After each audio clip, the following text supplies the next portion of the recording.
Anyway, here with reaction, Fox News legal analyst Gregg Jarrett, Fox News contributor Charlie Hurt, and Fox News contributor Tommy Bruce. Great to see you. How are you, my friend? You know, I've known you for, 7, 8 years, hanging out with you. This was the first time a moment ago that you let me throw one of your footballs to the crowd. Do it again. Make it good. It was like Brady. Oh! By the way, somebody's going to get killed catching a football. All right, but there's a serious issue here, and that is he did not identify, quote, the other crime. Right. Now, I imagine that there's recourse for that. I imagine at some point we're going to probably get a bill of particulars or something. Doesn't he have to name it at some point? Yeah, he does. You're right, the Sixth Amendment. It is, therefore, facially defective. It is deficient on its face, and it would be susceptible to a motion to dismiss. Did he sleep through constitutional law at Harvard, where he went to school? I sort of imagine him late one night in his office. I got to get Trump. What crime? What crime? And maybe the janitor popped off and said, well, don't say anything. And that's what he did. And he had the audacity to stand up at a news conference yesterday, and he was asked point blank, what fraud, what crime, what law did Trump violate? He said, I don't have to say. Yes, he does have to say. Let me say one other thing. Robert H. Jackson, a great Supreme Court justice, former Attorney General, chief prosecutor at Nuremberg, he said something very important. He said, the greatest danger to justice is an unscrupulous prosecutor who targets a person and then scours the law books to find an offense he can pin on that person. And that's what Alvin Bragg has done. Let's get Charlie Hurt. Charlie, let's get your take. Yeah, well, it's maximum absurdity here.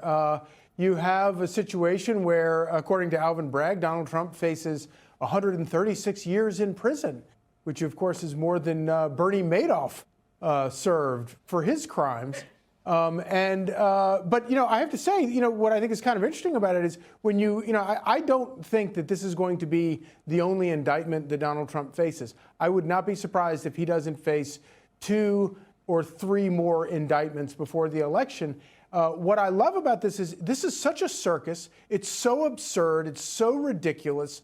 Alvin Bragg is so embarrassed himself, embarrassed the legal profession, that it really is going to, I think, set the tone for anything else any of these wacko, crazed, lunatic, left-wing, politicized Democrat DAs want to do to try to destroy Trump. And quite frankly, I think that Trump comes out of this thing stronger and then goes into whatever else they throw at him that much stronger. When you look at this, Tammy, and then you see some of the president's fiercest critics, people that are not allies or people that don't like Donald Trump, coming to his defense, that speaks volumes to me.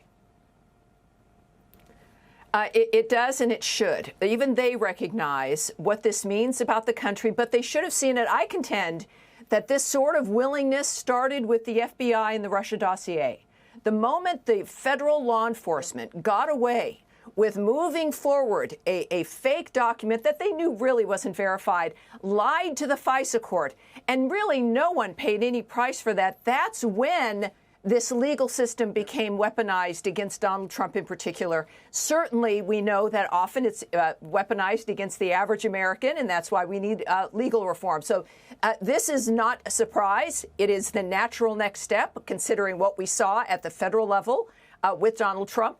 I also think, though, that the dissenters, if you will, the resistors who don't like Donald Trump, especially those on the Republican side, have a duty to recognize that it was their own Trump hatred that made them blind to this trajectory, which many of us projected, that we saw all those years ago, that it's really not Donald Trump. It's what this system has become and what Republicans have allowed Democrats to get away with for generations. And that's why we have this here right now. To say Donald Trump is the problem is the most absurd dynamic. That has been the big lie. And I think the American people are seeing it. The anti-Trumpers see that this exposes that fraud to everyone. And that's the biggest thing they don't like, is that they've been caught. Look at it, Bolton, well said. John Bolton, Van Jones, Mitt Romney, Jeb Bush. I mean, none of these people even like Donald Trump. I mean, it's very clear. I want to ask you about this. To me, when you run to attack or go after one man, Donald Trump, one organization, the Trump organization, and one family, the Trump family. And by the way, the AG, Letitia James, did that. Sure. And of course, Alvin Bragg did that. And Fannie Willis down in Georgia. Correct. All right. Isn't that prosecutorial misconduct? Isn't this selective prosecution here? Right. But this is New York, a very liberal bar. This is the kind of stuff a lawyer gets disbarred for. Well, Alan Dershowitz, I'm going to speak with him in a minute. He doesn't think Trump can win in New York. He thinks he's going to be found guilty. Right. And because the only normal people in New York are in this room. I mean, it's a fact.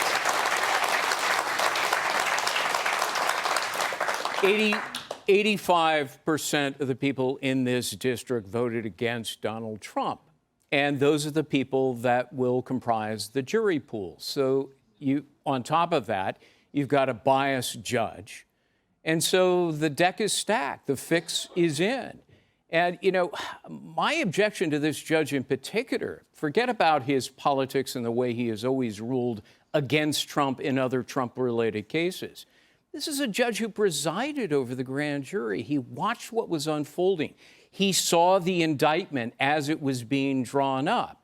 Now, a good, objective, fair, conscientious judge would have said, you've got to state a crime. This is defective. I won't even allow you to issue this indictment. But this judge apparently doesn't care. And now he has given Alvin Bragg 8 months to try to figure out a crime. But there is none. He can't charge under state law because it was a federal election. He can't charge a federal campaign violation because he's a local prosecutor. He can't charge felonies that are federal. We only have about a minute left. Let me get the same question to Tammy and to Charlie Hurt. And I'll talk to Alan Dershowitz about this. Tammy, I believe they're going to start here in New York. Then there's a civil case in New York that's 27 years old about an alleged sexual assault in a department store dressing room. Then you've got the issue in Georgia. Then you got a special prosecutor or counsel looking into January 6th and the document issue, which impacts a lot of people. I believe they're going to try and hit him with so much in terms of legal entanglements that it's going to be difficult for him to run for president. Is that their strategy? Throw paper towels, wet paper towels against the wall, hope it sticks? Sure. Well, that's what they've always been willing to do. We saw that they were willing to effectively break the law in the beginning with the Russia hoax and the FISA court. They're capable of doing anything.